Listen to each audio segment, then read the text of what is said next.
আরে শালার মশা, কেমন লাগে? গপ গপ গপ।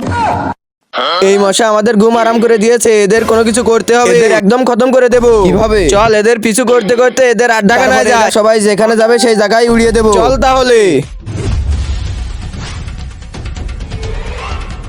আচ্ছা, সব শালারাই গুহায় থাকে, চল আমার সাথে।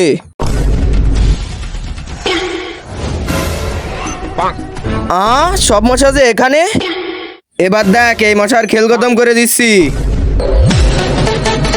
চল বাইরে গিয়ে সুইচ টিপে বমটা ফাটিয়ে দেবো, তারপরে সব মশার খেল খতম। আগে তুমি যদি 1 বস্তা টাকা চাও তাহলে একটা লাইক করে দাও, যদি মাকে চাও তাহলে লাইক সাবস্ক্রাইব দুটোই করে দাও। তুমি কোনটি চাও অবশ্যই কমেন্টে বলে যাও। খতম করে দিলাম মশার আড্ডাখানা, এবার ঘরে চল মজা করে ঘুমাবো। আরে এত মশা এখানে কিভাবে আসলো? বাবারে এতগুলো মশা! তোমরা আমাদের ঘর ভেঙে দিয়েছো না, এবার তোমাদের ঘরে আমরা থাকবো, তোমাদেরকে আমরা শেষ করে দিব। সবাই চলো ওদের রক্ত খাও।